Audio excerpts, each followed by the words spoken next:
नमस्कार, मैं आमिर। सत्ता से सवाल, जनता की आवाज़ कार्यक्रम के तहत हम आ पहुँचे हैं राष्ट्रीय जनता दल जिला प्रधान महासचिव के आवास पर। सबसे पहले आप अपना पूरा परिचय हमारे दर्शकों को दें। नमस्कार, मैं भोला पासवान, राष्ट्रीय जनता दल कटिहार जिला के प्रधान महासचिव हैं। आप हमें बताएं कि राजनीति की शुरुआत कब और कैसे किया था आपने? राजनीति का शुरुआत हमने 1977 में छात्र जीवन से किया है।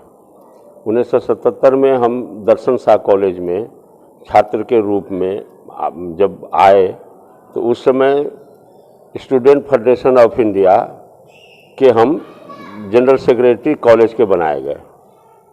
इसके बाद हम 80 में लोक दल, बाद में दलित मजदूर किसान पार्टी के हम युवा प्रकोष्ठ के महासचिव बनाए गए।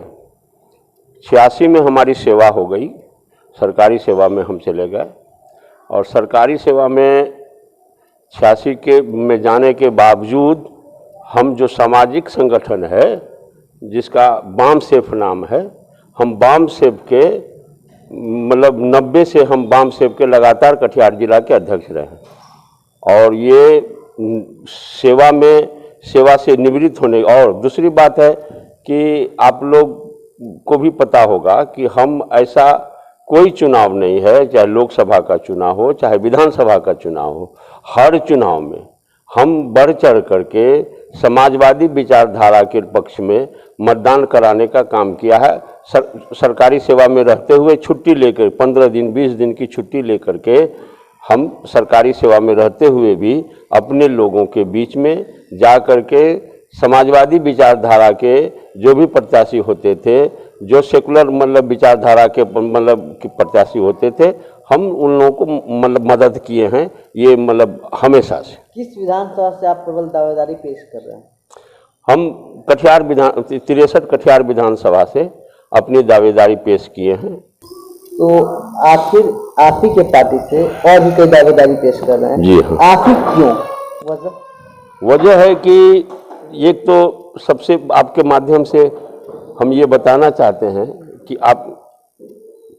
आपके माध्यम से हम ये बताना चाहते हैं कि मेरा अनुभव 30 साल का सचिवालय सेवा में और सचिवालय सेवा में रहने के कारण योजनाओं का लाभ, अतिरिक्त योजनाओं, सरकारी योजना के अलावे व्यक्तिगत तौर पर अतिरिक्त योजनाओं का लाभ हम कटिहार वाले को दिला सकें, इसकी हमको जानकारी है कि हम 30 वर्ष की सेवा हमारी सचिवालय की रही है और सचिवालय से हम अवर सचिव के पद से सेवानिवृत्त हुए हैं 31 मार्च 2017 को। इसके बाद हमारी आरजेडी में विधिवत योगदान किए हैं। हमारे नेता प्रतिपक्ष माननीय तेजस्वी प्रसाद यादव जी का एक यहाँ संविधान बचाओ न्याय यात्रा आई थी और हम कम से कम 2000 साथियों के साथ वहाँ सदस्यता ग्रहण किए हैं उसी मंच पर। और हमारा सवाल है आपसे कि जी, आप ही के पार्टी के कई दावेदारी जी हाँ, विधानसभा से दावेदारी पेश कर रहे हैं, तो आप ही क्यों?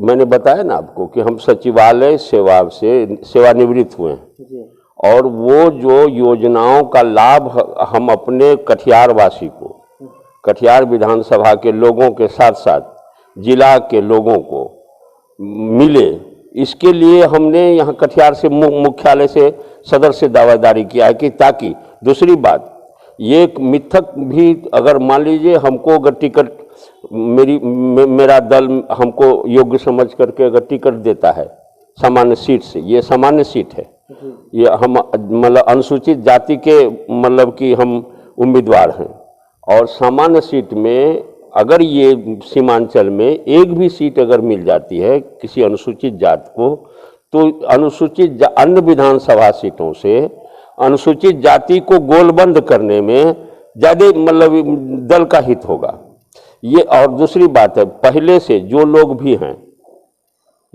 भी राजनीति में रहे हैं, जिन लोगों का भी हमारे दल से मतलब नाता है राजनीति में, जिन जिन लोगों ने मांग किया है, उन लोगों का जो दावा है उसके बनिस्पत हम ज़्यादा कारगर हो सकते हैं दल के हित में, इसीलिए हमने मतलब सदर से और सामान्य सीट से दावा किया। अगर आपको राष्ट्रीय जनता दल द्वारा टिकट दी जाती है तो कटिहार की जनता वोट आपको क्यों दे? कटिहार की जनता से मेरा अनुरोध है, निवेदन है कि अगर ये 15 साल का जो एक मतलब कि एक व्यक्ति के जिम्मे जो ये कटिहार विधानसभा का प्रतिनिधित्व रहा है एक व्यक्ति के जिम्मे, और उससे निजात पाने के लिए और जन प्रतिनिधि बनता है, आपके चैनल के माध्यम से मैं ये कहना चाहता हूँ, प्रतिनिधि बनता है जनसेवा के लिए, और जनसेवा आपको जानकारी होगी तब आप जनसेवा कर सकते हैं। केवल रोड पर भाषण देके आप जनसेवा नहीं कर सकते हैं, आपको तकनीकी ज्ञान भी चाहिए। और मेरे पास सचिवालय सेवा में रहने के बाद हमको तकनीकी ज्ञान है कि कैसे काम कराया जा सकता है इसी बना पर, और इससे अन्य विधानसभा भी प्रभावित हो सकता है। इसीलिए हमने सदर में अपना नामांकन दिया है, और अब उम्मीद में है कि सीमांचल आज भी पिछड़ापन कहा जाता है, क्यों? सीमांचल में जो है ये क्या कहते हैं, ये शेड्यूल कास्ट, शेड्यूल ट्राइब्स या दलित, मुसलमान अत्यंत पिछड़ा बाहुल्य इलाका है, और यहाँ जो सत्ता में जाते हैं वो निजी लाभ के लिए समाज को भूल जाते हैं। और यहाँ क्या है, दूसरी बात है, यहाँ धर्म और संप्रदाय, जात पात पर राजनीति हो रही है सीमांचल में। ये हम सीधा शब्द में कह सकते हैं कि ये सांप्रदायिक उन्माद फैला करके यहाँ के राजनेता राजनीति किए हैं। पढ़े लिखे भी बेरोजगार हैं अभी। जी, इस पर क्या राय है? पढ़े लिखे, ये 15 साल नौकरी नहीं हुई, ये 15 साल के कुशासन के कारण, जो 15 साल ये लोग जो रहा कुंडली मार करके एन के एन प्रकार, कभी भाजपा के साथ तो कभी मतलब कि हमारे साथ भी गठबंधन किया इन लोगों ने। हमको 17 महीना के बाद हमको जब हम काम करना चाहे, राष्ट्रीय जनता दल काम का मंत्री काम करना चाहा, तो उस समय इन लोगों को फिर पेट में मरोड़ होने लगा, और ये बिना मतलब के आरोपित करके, बिना मतलब का आरोपित करके राष्ट्रीय जनता दल से इस जो मैंडेट मिला था, जन समर्थन मिला था, जनादेश मिला था, उसका अपमान करते हुए ये लोग पुनः भाजपा में चले गए हैं। उसका भी हमको लग रहा है कि जनता बदला लेगी। बिहार के युवा पलायन करने को मजबूर है। रोजगार नहीं दीजिएगा तो पलायन करेगा लोग। जो रोजगार, जब हमारे राज्य में रोजगार होगा, पढ़े लिखे लोगों को रोजगार मिलेगा, तो पलायन क्यों करेगा? पलायन करने का मतलब है रोजगार विहीन है देश, राज्य। मेरा प्रदेश रोजगार विहीन है, इसीलिए पलायन कर रहा है। सीधी सी बात है। और हमारा नेता माननीय तेजस्वी प्रसाद यादव जी ने स्पष्ट कहा है कि हम रोजगार, शिक्षा, स्वास्थ्य, सड़क, बिजली, और आप ये लोग आज देखिए हमारे प्रतिद्वंदी जो दल के लोग हैं, सड़क के नाम पर वोट मांग रहे हैं, बिजली के नाम पर वोट मांग रहे हैं। जिस समय आप गौर की होंगे, जिस समय लालू जी की सरकार थी, हमारे आदरणीय लालू जी मतलब सरकार में थे, आदरणीय मतलब राबड़ी जी सरकार में थी, तो उस समय 60 पैसा प्रति यूनिट था। आज 7.5 रुपया प्रति यूनिट है। ये है विकास। आज मान लीजिए कि आप देखिए, ये हेलमेट के नाम पर, मास्क लगाने के नाम पर सरकारी लूट हो रही है। आज मास्क लगाने नहीं लीजिएगा तो आपको 50 रुपया जुर्माना, हेलमेट नहीं लगाइएगा तो आपको, अरे आदमी खाने के लिए मर रहा है, आपने इस पर क्या किया? बाढ़ पर आपने क्या मदद किया? बरसात इतना भयानक घनघोर अतिवृष्टि हुई, सब पूरा मतलब कि हम लोग का 17 से 18 जिला जलमग्न है, घर घर में पानी है। आपने किसी को भी किसी तरह का कोनो सहायता या प्रदान किया? नहीं किया सरकार। और हम लोग इस बिंदु पर सचेत हैं, और हमारा नेता सचेत है, और रोजगार, शिक्षा, स्वास्थ्य, बिजली, पानी।